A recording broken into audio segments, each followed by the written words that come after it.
Nós ficámos aqui, portanto, nós começámos por ver esta visão geral de Daniel 2, 7, 8 e 9. Eu ainda estou, portanto, na apresentação global do livro de Daniel, e lembram-se que eu vos disse que o livro de Daniel, eu quero-vos dar uma visão do conjunto, ok? Para que depois, quando nós, e hoje quero entrar, vamos começar a analisar o capítulo 1 de Daniel, e depois vamos capítulo a capítulo, ok? Mas ao analisarmos os detalhes do livro de Daniel, eu não quero que vocês nunca percam a visão de conjunto, porque a visão de conjunto é que é essencial, ok? E claro, à medida que vamos estudando os detalhes, nós vamos, pouco a pouco, ainda intensificando mais essa visão de conjunto. Mas essa visão de conjunto não pode escapar da vossa mente. Reparem, em Daniel 2, nós temos a apresentação de um sonho que é profético e temos a explicação completa desse sonho. Nabucodonosor, o rei de Babilónia, foi-lhe revelado um sonho que ele esqueceu. E já agora, só um bocadinho de parênteses aqui. Porquê que acham que ele esqueceu do sonho? Acham que foi por acaso que aconteceu esse esquecimento? Não, Deus estava ali a intervir. E porquê que Deus permitiu dar um sonho àquele homem e depois simplesmente fazê-lo esquecer? Por uma razão muito simples. E qual era a razão simples? É que, se ele se recordasse do sonho, ele iria consultar os seus astrólogos e magos e feiticeiros e todos aqueles funcionários públicos que lá trabalhavam no palácio dele, e eles iam forjar uma interpretação segundo a imaginação deles e ficava tudo estragado. Então, Deus, sabendo disso, trabalhou de forma a que revelasse o sonho e Nabucodonosor ficasse pelo menos com algo na sua mente. É que ele sabia que tinha sonhado algo, não sabia o quê, mas sabia que tinha sonhado. E então isso fizesse com que ele sentisse o interesse em saber que sonho é que tinha tido e sobretudo a sua interpretação. E Deus preparou as coisas para que Daniel, no momento exato, entrasse em cena e Daniel, que Deus sabia muito bem que era seu servo, pudesse não só revelar o sonho, mas sobretudo, dar a interpretação correta do sonho, porque os outros iam estragar tudo. E com a interpretação correta que Daniel, servo de Deus, deu ao rei Nabucodonosor, deu-lhe a entender qual era a história que Deus tinha determinado nos seus conselhos, na sua sabedoria. Claro que Nabucodonosor não gostou muito disto.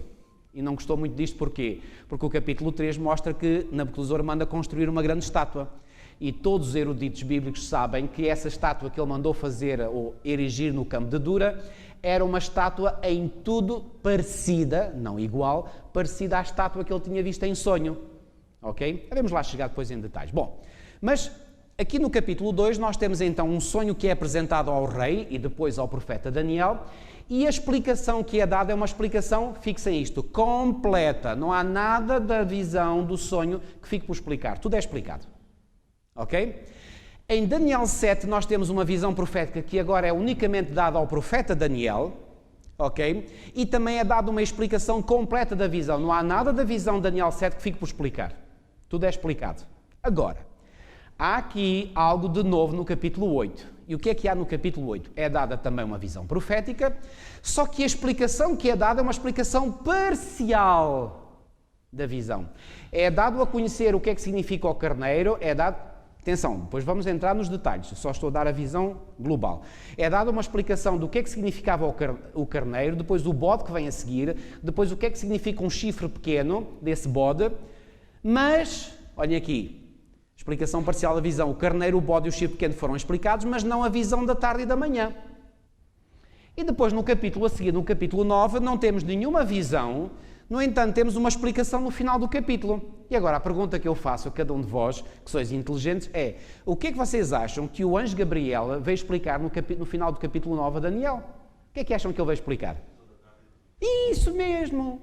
Ele veio explicar a visão da tarde e da manhã que não tinha sido explicada no capítulo 8. Estão a entender? Ou seja, Deus revelou, através do anjo Gabriel a Daniel, explicou uma parte da visão, mas deixou outra por explicar. E por isso é que chegamos ao final do capítulo 8 e Daniel até fica doente, porque ele diz: eu não entendi a visão. Só que visão é que ele não entendia? Bom, agora vamos ver aqui algo que pode parecer complicado, mas não é, e até simplifica muito a nossa compreensão. Olhem aqui. No capítulo 8, versículos 1 e 2, temos a palavra hebraica, que é traduzida para o português por visão. E a palavra hebraica que lá está, esta palavra aqui, repare, isto é uma transliteração. Sabem que o alfabeto hebraico não tem nada a ver connosco. com o nosso, com o alfabeto latino. Mas transliterando, ou seja, fazendo a modificação do alfabeto hebraico para o alfabeto latino, temos a palavra Hazon. E Hazon refere-se à totalidade da visão de todo este capítulo 8. Ou seja, esta palavra... E porquê que é importante explicar isto? Porque quando o tradutor traduziu o capítulo 8, ele pegou neste termo e pegou noutro termo, este aqui que é o termo maré, e só traduziu por visão. Visão para Hazon, visão para maré. Só que estes termos significam coisas diferentes. O que é que significam? Volto a dizer, Hazon significa a totalidade da visão do capítulo 8, ao passo que maré refere-se à visão parcial e específica da tarde e da manhã. E quando chegamos ao final do capítulo 8, já agora, abram as vossas Bíblias, Daniel 8. Ok? Daniel 8, para vocês verem em detalhe.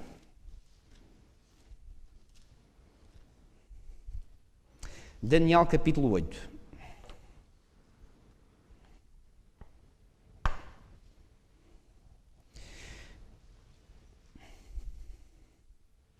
Diz assim, Daniel 8, 27, é mesmo o último versículo do capítulo 8, diz assim: Eu, Daniel, enfraqueci e estive enfermo alguns dias, então me levantei e tratei dos negócios do rei. Espantava-me com a visão e não havia quem a entendesse. Ora, quando Daniel aqui diz espantava-me com a visão, que termo é que vocês acham que lá está no original hebraico? O termo Hazon ou o termo maré?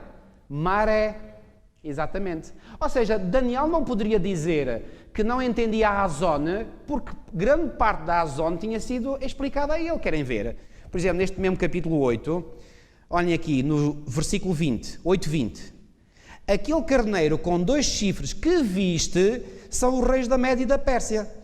Foi explicado o que era o carneiro a Daniel, sim ou não? Foi. Então, podia ele dizer que não percebia isto? Não, porque tinha-lhe sido explicado. Mais, versículo 21. Mas o bode peludo é o rei da Grécia. O chifre grande entre os olhos é o primeiro rei. O ter sido quebrado, levantando-se 4 em lugar dele, significa que 4 reinos se levantarão deste povo, mas não com força igual à que ele tinha. Então, foi explicado a Daniel o que é que significava o carneiro, sim ou não? Sim. Foi explicado a Daniel o que significava o bode, sim ou não? Sim. Foi explicado a Daniel o que é que significava o primeiro chifre do bode, sim ou não? Sim. Foi explicado que esse chifre seria quebrado e que 4 se levantariam no lugar desse chifre e que esses 4 chifres representavam 4 reinos, sim ou não? Isto foi explicado? Sim. Então, quando Daniel chega ao fim deste capítulo e diz que não entendia a visão, certamente que ele não está a referir à Hazon, porque grande parte da Hazon lhe foi explicado. O que ele não percebia, isso sim, era a maré. Porque a maré essa não lhe foi explicada. Estão a ver como um detalhe pode fazer uma grande diferença? É que no português é visão para tudo. E a gente fica assim um bocado baralhados. Mas não.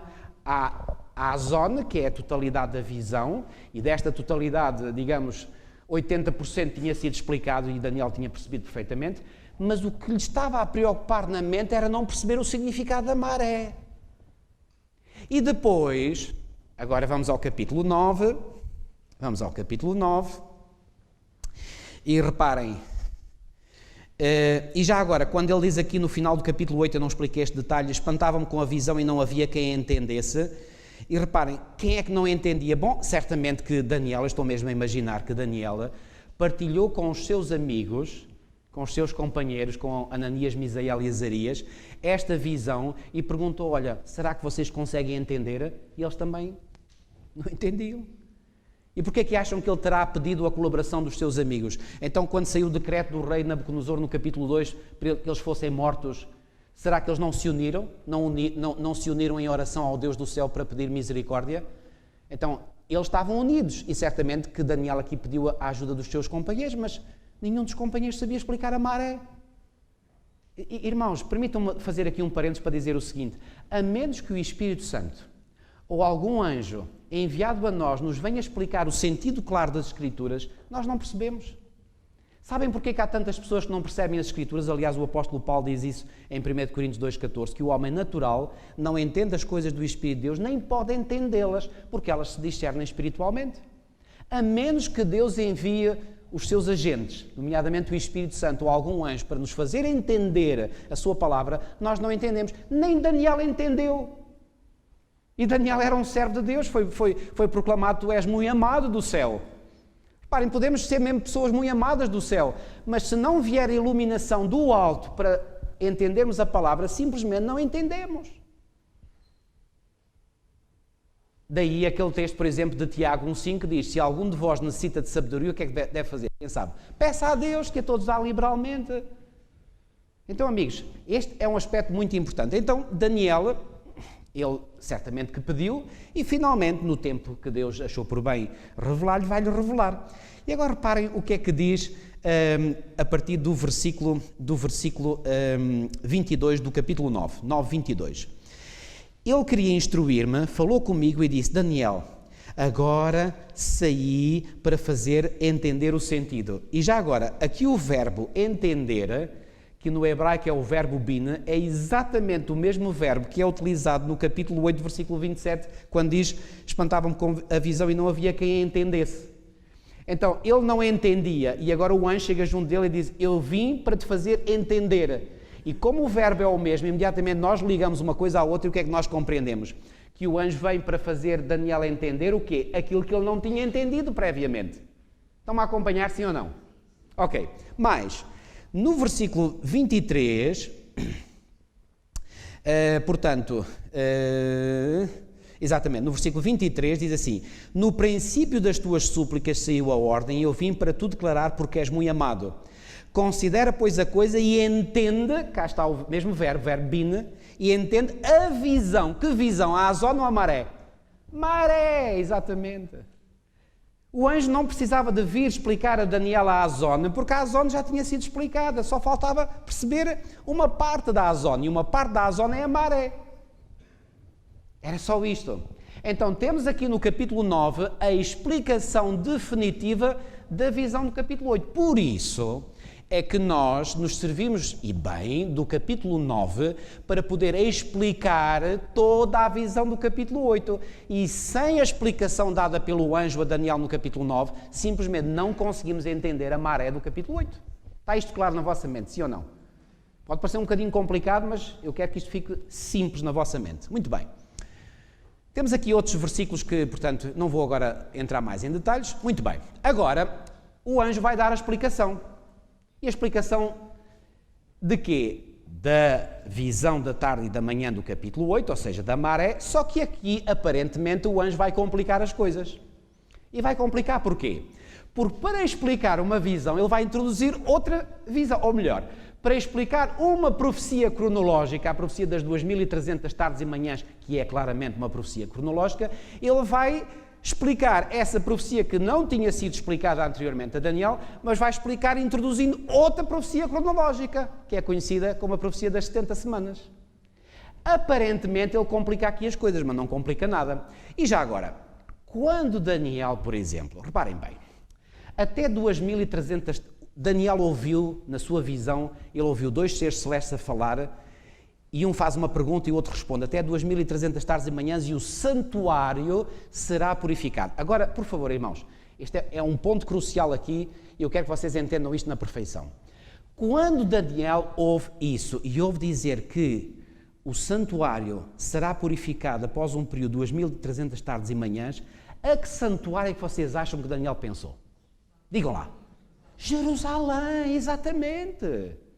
Porquê? Porque o santuário em Jerusalém, ou seja, o templo, chamado Templo de Salomão, tinha sido completamente arrasado pelos babilónios. E Daniel, crente como era no Deus verdadeiro, queria muito que a sua querida cidade de Jerusalém e o templo que estava nessa cidade, que era o local por excelência onde o povo de Israel adorava ao Deus verdadeiro, Daniel, no seu coração, desejava que esse templo pudesse ser quê? Reconstruído. Mas agora eis que ele ouve um ser celeste a dizer que essa purificação, que ele deve ter entendido como uma reconstrução, só se iria fazer passar 2300 tardes e manhãs. Como é que vocês acham que Daniel ficou? O coração de Daniel quase caiu aos pés. E outro pormenor muito interessante. Sabem que, mesmo no nosso meio adventista, já houve algumas pessoas, e até teólogos de craveira, olha, um dos teólogos de craveira que mais pôs em causa esta interpretação tradicional que nós fazemos foi um doutor Desmond Ford, não sei se ouviram falar, que morreu agora há pouco tempo. Era um australiano, morreu agora. Coitado, enfim, Deus sabe o que é que vai no seu coração, mas não queria estar na pele do Dr. Desmond Ford. E alguns põem em causa, por exemplo, o princípio de interpretação dos tempos proféticos de ano. Se nós pegarmos no tempo que está contido na profecia de Daniel 8,14 e tomarmos aquilo como um tempo literal, sabem quanto tempo é que aquilo dá? Dá 6 anos, 3 meses e agora uns dias, uns pozinhos. 6 anos, 3 meses, em geral. Eu pergunto, se Daniel tivesse percebido que o tempo que demorava o templo em Jerusalém a ser purificado era apenas 6 anos e 3 meses, vocês acham que ele ficava deprimido? Ele ficava todo contente, aos pulos. Então o facto de ele ter ficado aí embaixo, sabem o que é que isso mostra? Que Daniel entendeu que aquele tempo não era um tempo literal, mas sim um tempo profético. Só assim, reparem, se em vez de 6 anos e 3 meses era 2.300 anos, por isso é que Daniel quase que caiu para trás. O quê? O templo em Jerusalém só ao fim de 2.300 anos é que vai ser reconstruído? Bom, ele ficou baralhado, ele não percebeu nada. Não percebeu, aliás, é ele que o diz, repare, outra vez, Daniel 8,27, não havia quem entendesse. Eu não entendia e também mais ninguém entendia. Daniel não entendeu, simplesmente. Já agora, não fiquem às vezes preocupados, irmãos, quando vocês não entendem certas coisas na palavra de Deus. Grandes homens como Daniel também não entenderam durante um tempo. Ok? E agora reparem, no início do capítulo 9, diz assim, portanto, Daniel 9, versículos 1 e 2. No primeiro ano de Dario, filho de Assuero, da linhagem dos Medos, o qual foi constituído rei sobre o reino dos caldeus, no primeiro ano do seu reinado, eu, Daniel, entendi, e é interessante que aqui o verbo é exatamente o mesmo verbo bina que vimos há bocadinho no capítulo 9, versículo 22 e também em 8:27, entendi o quê? Pelos livros que o número de anos de que falara o Senhor ao profeta Jeremias que haviam de durar as assolações de Jerusalém era de quantos anos? 70 anos. Espera aí. Vamos lá tentar recompor aqui tudo o que vimos até agora. Daniel ouve em visão um ser, já agora eu não li, mas vamos ler, 8, 13 e 14. 8, 13 e 14. Depois ouvi um santo que falava e disse outro santo àquele que falava, até quando durará a visão do sacrifício diário e da transgressão assoladora, visão na qual é entregue o santuário e o exército a fim de serem pisados. E agora, ele me disse, isto era um diálogo entre santos, entre seres angélicos, até 2.300 tardes e manhãs e o santuário será purificado. Olhem aqui, versículo 15, havendo eu, Daniel, tido a visão, procurei entendê-la, e este me apresentou diante uma como aparência de homem, e depois esta aparência de homem, reparem, versículo 16, e ouvi uma voz de homem de entre as margens do Ulai, a qual gritou e disse, Gabriel, dá a entender a esta visão. Veio, pois, para perto onde eu estava, e começa então a explicação, e dá-lhe aquela explicação no versículo 20, que o carneiro é o rei da Média e da Pérsia, mas depois chega ao versículo 26 e diz assim, a visão da tarde e da manhã que foi dita é verdadeira. Tu, porém, preserva a visão porque se refere a dias ainda muito distantes. Ou seja, se Daniel ainda tivesse dúvidas de que aquele tempo era um tempo profético, agora aqui o anjo estava a confirmar, reparem, como é que 6 anos e 3 meses poderia ser dias muito distantes? 6 anos e 3 meses é um tempo relativamente curto, reparem, para um templo ser reconstruído, muito bom, olha, já houve aqui templos em Portugal que às vezes demoraram quase 10 anos para serem construídos. 6 anos e 3 meses não era muito tempo. Então, quando Daniel ouve este anjo dizer isto refere-se a dias muito distantes e a visão é verdadeira, Daniel pensou, puxa, se é verdadeira, ele ainda fica mais em baixo. E por isso é que ele vai dizer depois no versículo 27, olhem só, eu, Daniel, enfraqueci e estive enfermo alguns dias. Então me levantei e tratei dos negócios do rei, ou seja, ele procurou distrair a mente dele com os negócios do rei, para não estar sempre a pensar naquilo, porque ele estava aflito, não percebia. E depois diz, espantava-me com a visão e não havia quem entendesse. Espantava-me, como é que pode ser? Então o anjo ainda me disse que a visão é verdadeira? O quê? Vamos ter que esperar como povo 2.300 anos para o santuário em Jerusalém ser purificado? Isto era demais. Daniel não conseguia suportar isto. E agora reparem, por causa disso, ou seja, porque na mente de Daniel estava a preocupação, em primeiro lugar, escutem bem, pelo templo em Jerusalém, Agora, na explicação do capítulo 9, o anjo vai exatamente explicar a Daniel o que é que vai suceder com a cidade de Jerusalém. Ou seja, Deus é tão bom porque, reparem, Deus às vezes nos quer revelar coisas, só que essas coisas são, nós não temos, desculpem usar uma expressão muito popular, a nossa caminhoneta não aguenta tanta areia. É areia demais para a nossa caminhoneta.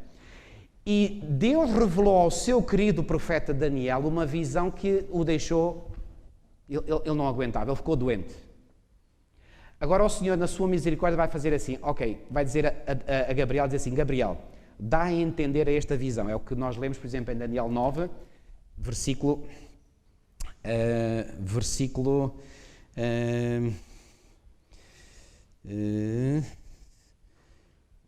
deixem-me ver. Exato. Versículo 22. Diz assim, ele queria instruir-me, falou comigo e disse, Daniel, agora saí para fazer-te entender o sentido. E agora reparem, no versículo 24 diz assim, 70 semanas estão determinadas sobre o teu povo e sobre a tua quê? Santa cidade. Então o Senhor começa a explicar aquilo que Daniel não tinha compreendido, mas começando por onde? Começando pelo assunto que mais pesava no coração de Daniel. Qual era esse assunto? O que é que vai ser do templo que está em Jerusalém? O que é que vai ser da minha querida cidade de Jerusalém? E Deus, no seu amor, da sua misericórdia, vai começar exatamente onde Daniel mais preocupado estava. Porque Daniel, apesar de já estar há muitos anos em Babilónia, vocês acham que ele se esqueceu da sua terra natal? Esqueceu-se da cidade de Jerusalém, que era considerada a cidade do Senhor? Esqueceu-se do lugar de adoração? Claro que não. Reparem, aqui Daniel, no capítulo 9, já teria, ele foi para isto só, vocês dirão, mas como é que se prova isso? Não vou agora entrar por aí. Mas quando Daniel chegou a Babilónia, provavelmente teria 17 anos. Porque há um termo no capítulo 1 de Daniel que diz que eles é um termo Yeled. Yeled é o mesmo termo que é usado para José quando foi vendido para os egípcios. E José, sabemos, tinha 17 anos. Portanto, será que Daniel tinha 17, 18, 16, 19? Pouco importa. Estava no fim da sua adolescência. Agora aqui Daniel já é um homem com 80 e tal anos. Então reparem, quantos anos já tinham passado? Bom, quase os 70 anos de exílio. Tinha Daniel esquecido de Jerusalém? Nunca. E ele agora quer saber o que é que se vai acontecer. E agora o anjo vem dizer, olha, 70 semanas estão determinadas sobre o teu povo. Quem era o povo de Daniel? Era o povo de Judá, obviamente. Qual é a tua santa cidade que o anjo aqui faz referência? Era Jerusalém, obviamente. E agora vai ser dada uma explicação. E a explicação é esta. Versículo 25. Sabe e entende, desde a saída da ordem para restaurar e para edificar Jerusalém, até ao ungido, ao príncipe, 7 semanas e 62 semanas. As praças, vamos depois ver isto em mais detalhe. As praças e as circunvalações se reedificarão, mas em tempos angustiosos. Depois das 62 semanas será morto o ungido, e já não estará, e o povo de um príncipe que há de vir destruirá a cidade e o santo. Outra vez falar em destruição. Bom, eu vou-vos dizer, quer dizer, vocês imaginem o pobre do Daniel, quer dizer, ele tinha que ter um coração muito forte para não apanhar um ataque cardíaco.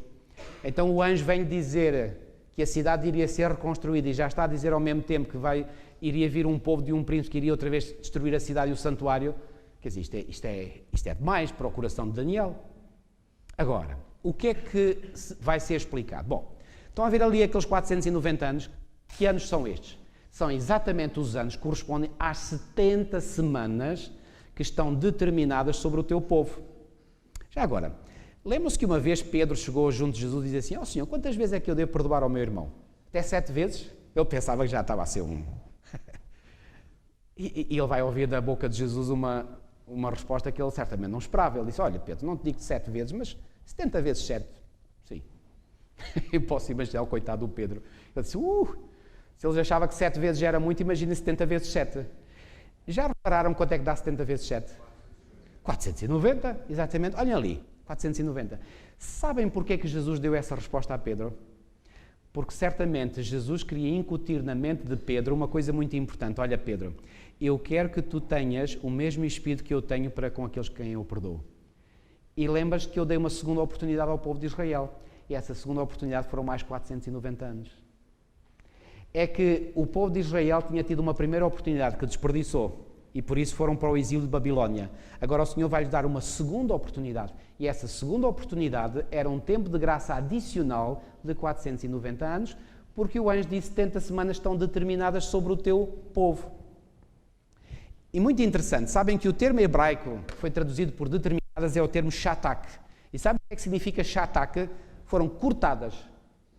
Olha, eu lembro quando eu era criança, eu nasci em Lourenço Marques, capital de Moçambique, agora chama-se Maputo, e quando eu era criança, a minha mãe fazia muitos trabalhos de costura. E ela fazia às vezes vestidos, etc. As senhoras fazia às vezes camisetas para mim, calções, etc. E eu lembro de ir com a minha mãe àquelas lojas que havia antigamente, hoje não há, simplesmente não há, tudo pronto a vestir, não é? E então a minha mãe ia lá e eu lembro do senhor, aqueles rolos de tecido estavam lá assim numas prateleiras, e a minha mãe olhava, olha, mostra-me aquele tecido. E então o senhor pegava naquele rolo, tirava da prateleira, punha em cima do balcão, abria, estendia o tecido, depois ia buscar outro rolo, estendia também, e finalmente pegava assim num tesourão muito grande, e a minha mãe dizia, olha, então está bem, eu vou comprar 2 ou 3 metros deste tecido. Ele esticava aquilo, pegava num metro de madeira, reparem, parece que eu estou a ver isto no meu... Reparem, eu lembro disto tudo ao pormenor. Há coisas que se passaram a semana passada que eu não me lembro, mas isto me lembro ainda. Então o senhor pegava naquele metro de madeira, então media a quantidade que a minha mãe queria, depois pegava lá no tesourão e cortava. Pois bem, o termo hebraico shatak é exatamente isso, cortar. Agora eu pergunto, pode-se cortar um bocado de tecido? Imagine, a minha mãe queria 2 metros de tecido. Pode-se cortar 2 metros de tecido de um rolo que só tem 1,5 metro? Não. Tem que se cortar 2 metros de tecido de um rolo que tem que ter pelo menos mais 2 metros. Certo? Então, só se pode cortar algo de algo maior. Então, quando aqui em Daniel 9 é dito que foi cortado, tem que ser, e se refere a um tempo, 70 semanas, e é cortado, tem que ser cortado de um tempo maior. E qual é esse tempo maior? Precisamente o tempo de Daniel 8,14. Vocês estão a entender, sim ou não? Ok? Muito bem, avançando. Então, nesta explicação, não se esqueçam, é introduzida uma profecia, mas esta profecia é para explicar qual profecia? A profecia anterior, Daniel 8,14. Então ele decompõe o tempo das 70 semanas em 3 períodos. O primeiro período é um período de 7 semanas, o segundo período é um período de 62 semanas e o último período é o período apenas de 1 semana. Então vamos ver o que é que isto dá. Pois bem, por conseguinte, a partir do momento em que foi dada a ordem de restaurar e edificar Jerusalém destruída pelos babilónios, até à vinda do Messias, que sabemos ser Jesus Cristo, existem 69 semanas proféticas, ou seja, se multiplicarem 69 por 7, 7 vezes 9, 63, e vão 6, 7 vezes 6, 42 e 6, 48, segundo o princípio de ano. Eu já vos expliquei que se este princípio não existisse, Daniel não teria ficado como ficou. Quando ele ouviu que o santuário só seria purificado passado 6 anos e 3 meses, que é o tempo literal de 2.300 tardes e manhãs, ok?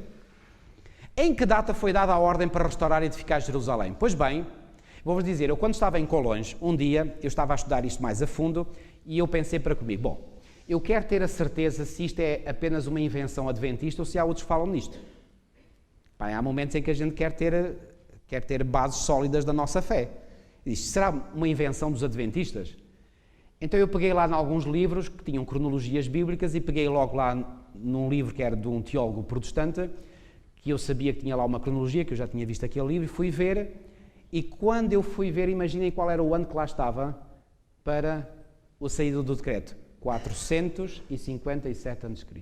E sabem uma coisa? Olhem aqui, muitos comentadores bíblicos, incluindo não adventistas, colocaram este decreto no 7º ano do rei Artaxerxes II, nos é dito em Esdras 7.7. Agora reparem, esta data é do tempo do Império Medo-Persa, eis uma razão pela qual Daniel 8 não começa com Babilónia. Deus queria certamente enfatizar o tempo dos Medo-Persas como sendo o tempo de partida das profecias de Daniel 8 e 9. Isto faz sentido agora? Porquê é que em Daniel 8 não vem mencionado o Império de Babilónia? Porque Deus queria enfatizar que o tempo de partida daquelas profecias era o tempo do Império Medo-Persa e não jamais o tempo de Babilónia. Embora, quando a visão foi dada a Daniel, ainda foi no tempo do Império Babilónico. Ok? Agora vem aqui algo mais interessante ainda. Em que ano começou o reinado de Artaxerxes? Pois bem, entre os eruditos, o grande debate, olhem aqui, o grande debate é o de saber se o 7º ano do reinado do rei Artaxerxes é 457 ou 458. Entre todos os eruditos, e atenção, nestes eruditos estão eruditos protestantes, católicos, etc. Não só adventistas. Reparem, qual é o grande debate? Não é saber se é 457 ou 460, 70, 90, seja, não há aqui uma grande disparidade. Só há um debate entre 2 anos, ou 457 ou 458. Ou seja, o que é que isto mostra? Isto mostra que, reparem, aquele erudito cujo livro eu consultei dava o ano de 457, um erudito protestante. Mas mesmo entre a grande classe dos eruditos que abordam estes assuntos, nenhum deles põe aqui uma data que seja muito dispar da data de 457, é só 457 ou 458. O que é que isto mostra? Que há aqui um consenso muito grande. Repá, isto não é nenhuma invenção adventista, não tenham complexo de inferioridade que nós adventistas é que inventámos esta data. Não. Isto é consensual. Agora, sendo ainda mais preciso, e já agora, eu estive no início deste ano no Brasil e vim lá com um livro, assim desta grossura, escrito por 2 leigos, mas 2 leigos de peso mesmo, em que eles fizeram um estudo aprofundado sobre estas profecias. Eu vou-vos dizer, até à data eu nunca vi algo tão impecável como aquilo. Eles pegaram em dados da astronomia, pegaram em dados, chama-se a glória do adventismo. É um estudo pormenorizado, reparem, é assim, só sobre a profecia de Daniel 8 e 9. Com dados, e eles provam até ao rigor da data, do ano, do mês, do dia, da hora, é tudo provado. Com rigor científico mesmo.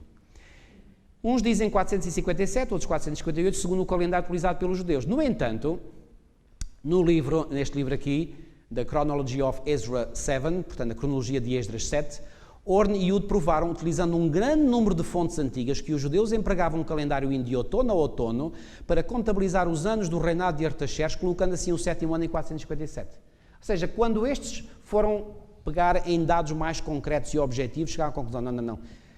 Entre 457 e 458 tem que ser mesmo 457, não há volta a dar.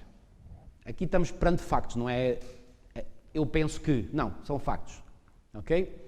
Ainda hoje, vários não adventistas aceitam 457 como sendo o 7º ano do reinado de Artaxerxes, utilizando o calendário de outono a outono como os judeus. Reparem, porquê que isto é muito importante? Porque se nós partimos de uma data falsa, todos os restantes cálculos vão dar mal. Mas se nós partimos da data certa, então aí vai dar certo. E já agora, sabem qual é a melhor prova que nós temos de que esta data está certa? É quando nós adicionamos a esta data o número de anos até Jesus aparecer, nós chegamos ao ano de 27 e sabe o que é que aconteceu? No ano de 27 Jesus apareceu mesmo. Está confirmado.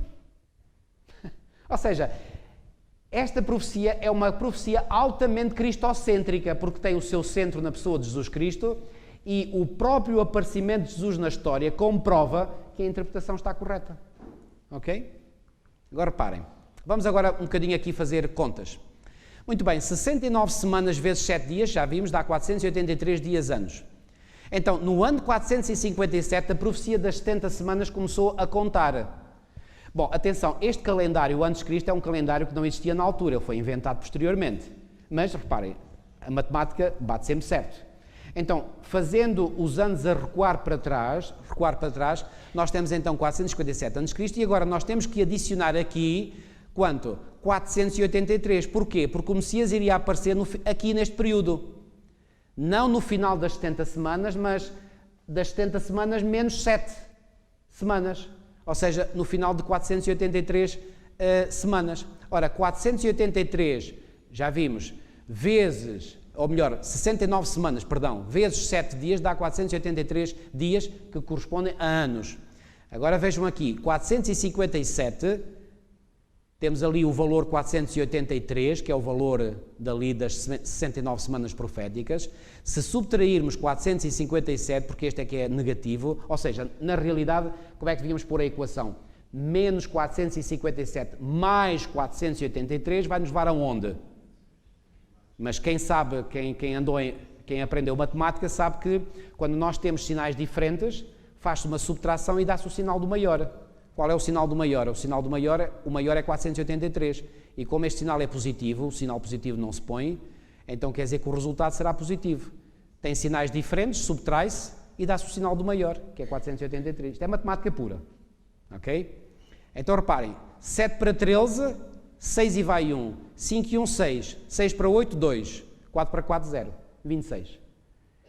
E agora vocês olham para ali e dizem assim, ó pastor, espera lá, então mas você tem ali 26, depois ali tem 27, que história é essa? Estamos aqui a fazer enganar. Calma. Olhem aqui. Este calendário antes de Cristo não contempla a existência do ano zero. O ano zero não existe. E todos que estudaram matemática sabem que quando nós fazemos uma conta destas, está incluído o número zero. Mas aqui não podemos incluir o zero. Porquê? Porque o ano zero simplesmente não existiu. Ou seja, nós passamos do ano menos 2 ao ano menos 1 e depois do ano menos 1 passámos ao ano 1. Não se passou do ano menos 1 ao ano 0 e depois do ano 0 ao ano 1. Não, foi do menos 1 ao 1. Então o 0 passa por cima. Então se passa por cima, o que é que nós temos que fazer agora? Temos que aqui adicionar 1 para compensar a inexistência do ano 0. Então 26 mais 1 dá 27. Está isto claro, sim ou não? Que é pura matemática.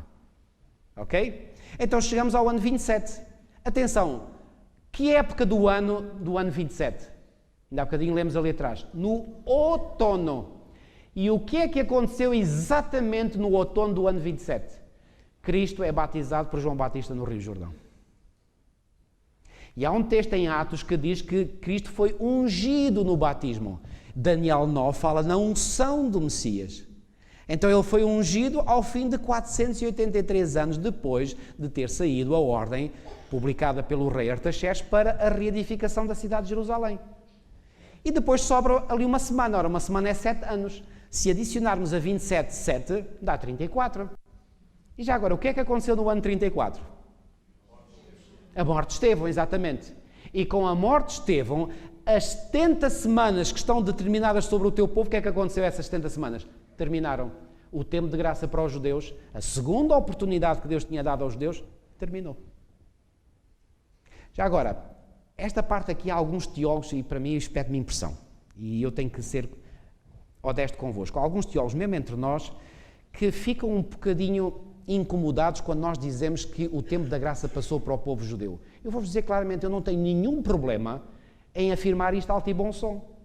Porque quando nós dizemos que o tempo da graça terminou para o povo judeu, estamos a falar do povo judeu como um povo. Não estamos a falar de indivíduos. Assim como quando nós, por exemplo, criticamos o catolicismo, nós não criticamos os católicos romanos. Criticamos o catolicismo, ou seja, o sistema de crenças católico-romano. Não somos contra as pessoas. Reparem, quem fez parte, quem foram os primeiros crentes que compuseram a Igreja Cristã? Eram todos judeus. E depois do ano 34, continua a haver conversão de judeus, sim ou não? Claro que sim. Claro que sim. Agora, a missão especial que Deus tinha dado ao povo judeu, essa terminou. E passou para que povo? A missão confiada por Deus durante séculos ao povo judeu, agora é transferida para um outro povo. Que povo? A Igreja Cristã, que o próprio Senhor Jesus Cristo tinha vindo fundar quando esteve nesta terra. E agora passamos do Israel literal ao Israel espiritual. E reparem, quando a Igreja é fundada no ano 31, ainda estamos a 3 anos de a missão para o povo de Israel terminar. Ou seja, quando a missão do povo de Israel termina, já a missão da Igreja estava a todo vapor. Ou seja, não houve ali um espaço vazio na história em que o Senhor não tem um povo sobre esta terra. Não. Ou seja, deixa-me fazer esta comparação. Quando se iniciou, por exemplo, aqui a TDT, Televisão Digital Terrestre, reparem, já a TDT estava a funcionar bem, os técnicos dessa área percebem melhor isto que eu vou explicar. A televisão analógica ainda ficou a funcionar durante algum tempo e só depois é que a televisão analógica chegou a um tempo e é desligada, pronto, acabou. Isto agora arruma para o canto, já não... O Senhor só arrumou, digamos, entre aspas, o povo de Israel para um canto quando a missão da igreja já estava bem avançada, já estava cheia de força, ok? Bom, avançando. Agora, não se esqueçam que, por isso é que eu usei aquela imagem da tesoura, não se esqueçam que aqueles 490 anos são cortados, mas cortados de que período? Do período maior. E esse período maior é um período de 2300 anos. Então, uma conta muito simples, 2300 anos menos 490, olhem aqui, 0 para 0, 0, 9 para 10, 1 e vai 1, 4 e 1, 5, 5 para 13, 8 e vai 1, 0 e 1, não está aqui o 0, 0 e 1, 1 para 2, 1, 1810. Então quer dizer que quando os 490 anos chegassem ao fim, eles chegaram ao fim no ano 34, ainda sobravam 1810 anos para se completar a profecia maior dos 2300 anos. Agora é simples, somem 34 a 1810 e dá quanto? 1844. Então, e o que é este 1844? É o ano em que a profecia cronológica de Daniel 8,14 iria terminar. Já agora, é a maior profecia cronológica que nós encontramos na Bíblia. Agora, recordam-se daquilo que vimos a semana passada? Daquela comparação entre Daniel 7 e Daniel 8? Na sequência de eventos de Daniel 7, nós temos Babilónia, Medo-Pérsia, Grécia, Roma pagã, Roma papal, julgamento no céu, estabelecimento do reino de Deus, certo?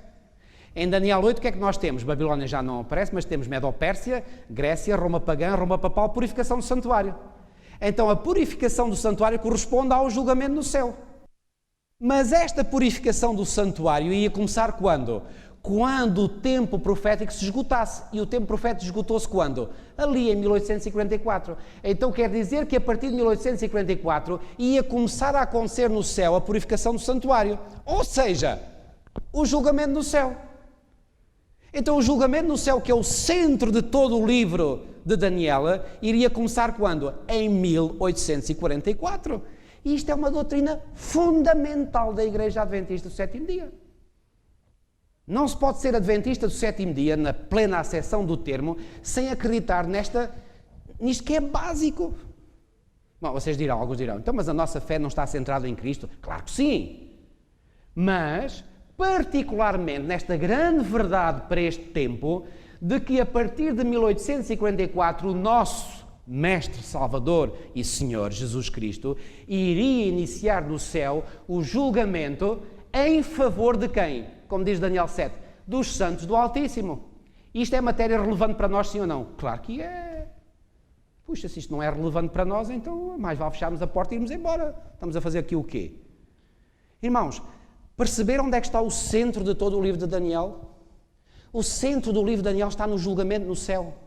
E todas as outras profecias, todos os outros reinos e aquilo tudo, é apenas para nos ajudar a compreender em que momento da história deste mundo é que esse grande evento no céu se iria realizar. Eu volto a repetir aquilo que eu disse aqui e enfatizei bem a semana passada.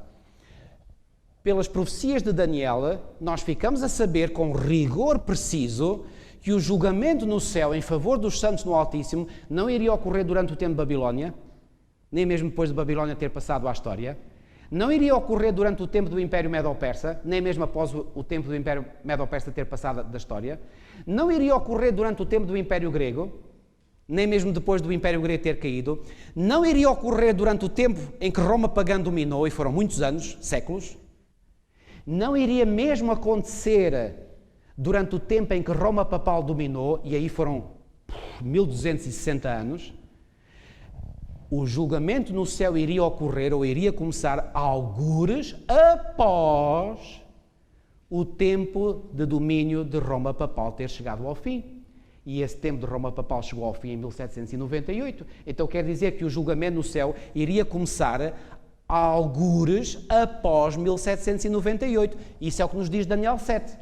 Quando nós chegamos a Daniel 8, e agora compreendemos toda a visão de Daniel 8 à luz da explicação que é também dada em Daniel 9, percebemos que esse algures após 1798 é o ano específico de 1844.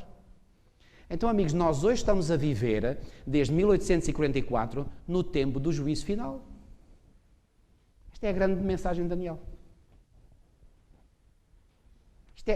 Reparem, não compreender isto é passar ao lado do essencial, do mais importante. Tudo o que nós iremos ver a partir daqui são detalhes. E detalhes, atenção, muito importantes. E esses detalhes nos ajudam a compreender como é que nós hoje, povo de Deus, devemos viver. E já agora, eu penso que aqui este PowerPoint chegou ao fim, exatamente. Podem pôr o outro, não sei se já não vamos ter também muito tempo, mas se calhar nem vou começar o outro, para depois no próximo domingo começar então a partir do capítulo 1. Mas vou-vos dar uma introdução do capítulo 1. Reparem bem.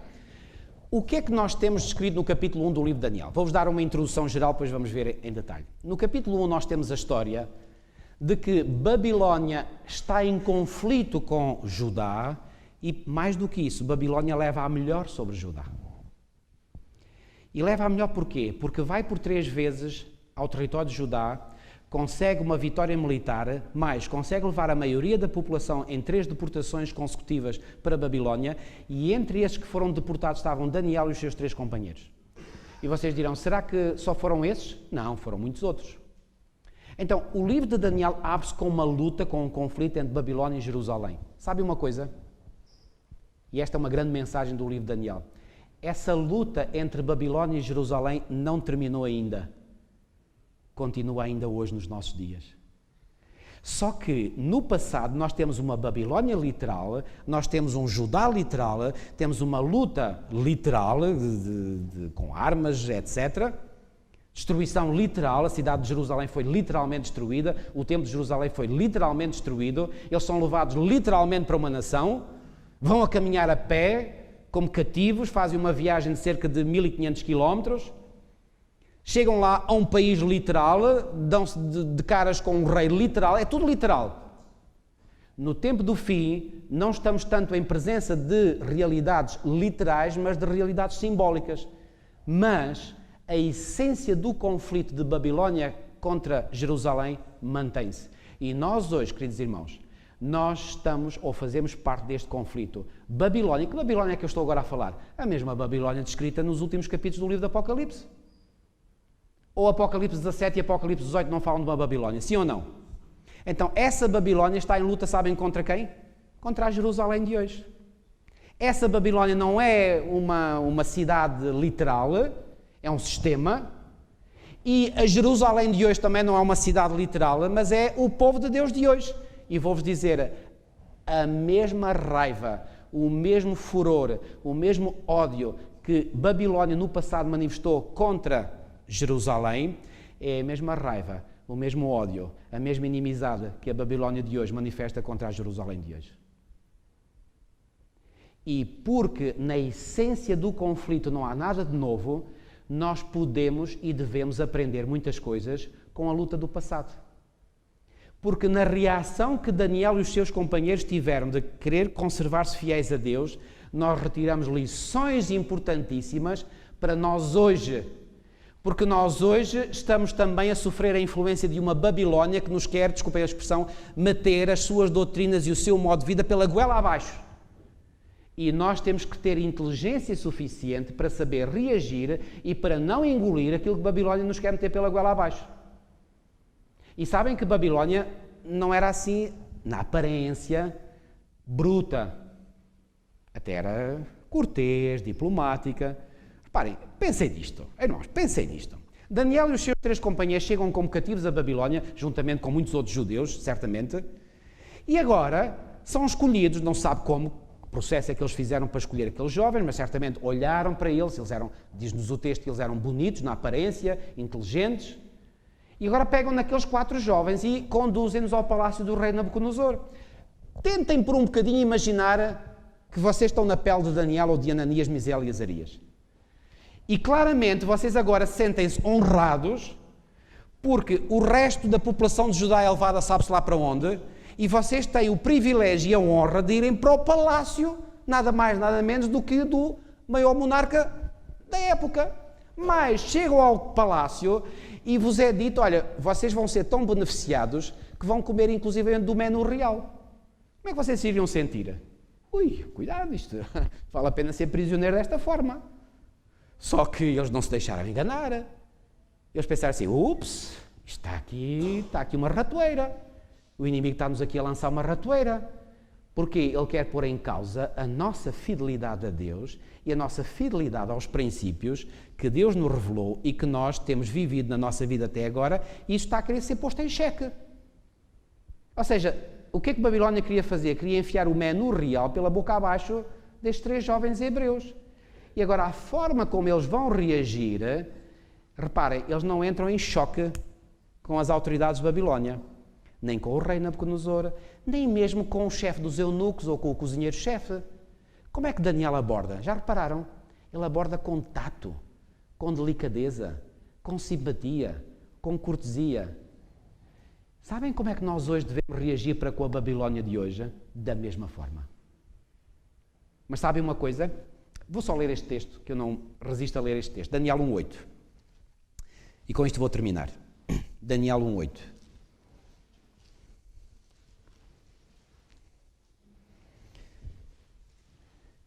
Diz aqui: resolveu Daniel firmemente não contaminar-se com as finas iguarias do rei, nem com o vinho que ele bebia, então pediu ao chefe dos eunucos que lhe permitisse não contaminar-se. Olhem aqui, resolveu Daniel, e resolveu Daniel como? O que é que lá diz?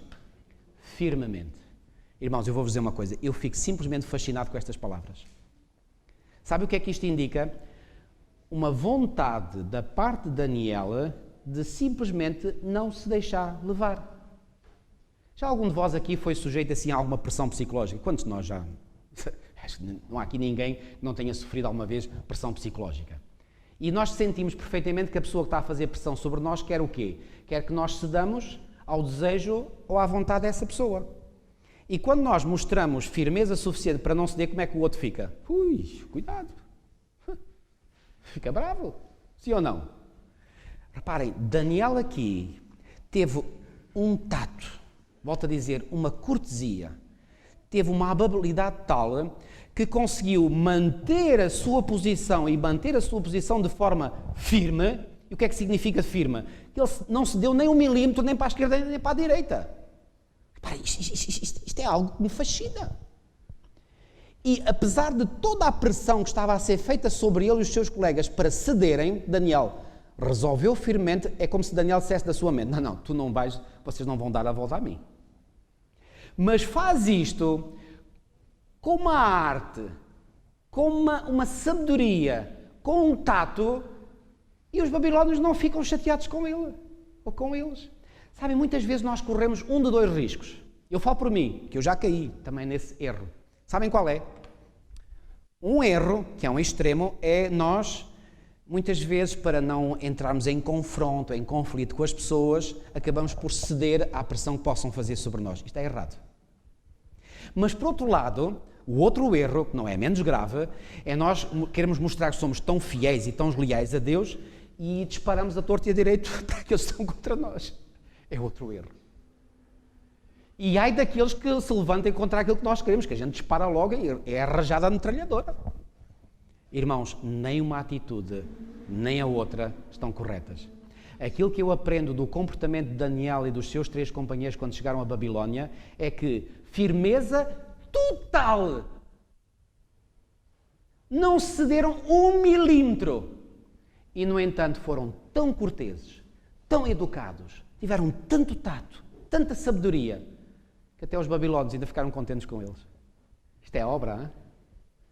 Que lição para nós, irmãos. Porque hoje nós estamos a sofrer a pressão de Babilónia, quer queiramos admitir, quer não.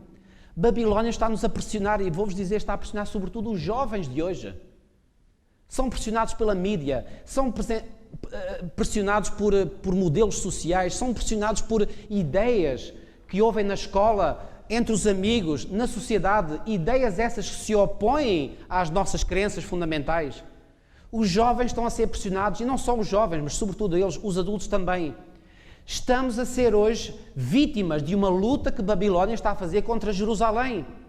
E eu volto a enfatizar, irmãos, temos tanto e tanto e tanto a aprender destes jovens que no passado permaneceram íntegros e fiéis e firmes. Porque a pressão de Babilónia, vou-vos garantir, vai continuar. Vai continuar e vai ser cada vez mais forte. Como é que nós iremos reagir? Eu quero continuar ou quero reagir como Daniel reagiu no passado. E se essa for a vontade de cada um de vós, irmãos, que Deus seja louvado e que Ele nos dê a nós, a todos nós, a sabedoria, a força, o tato, a firmeza, para, por um lado, não cedermos, porque não é para ceder mesmo. Por cedermos, onde é que fica a nossa fidelidade e lealdade a Deus? Vai por água abaixo. Mas, por outro lado, sem ceder, também não entrarmos em confronto, em luta com os babilónios, porque não nos interessa esse confronto aberto. E saímos aqui a disparar contra tudo e contra todos. Então, aí é que... Não, que tenhamos o tato, a delicadeza. E reparem, uma coisa não é incompatível com a outra. Não foi com Daniel e os seus companheiros, não tem que ser connosco.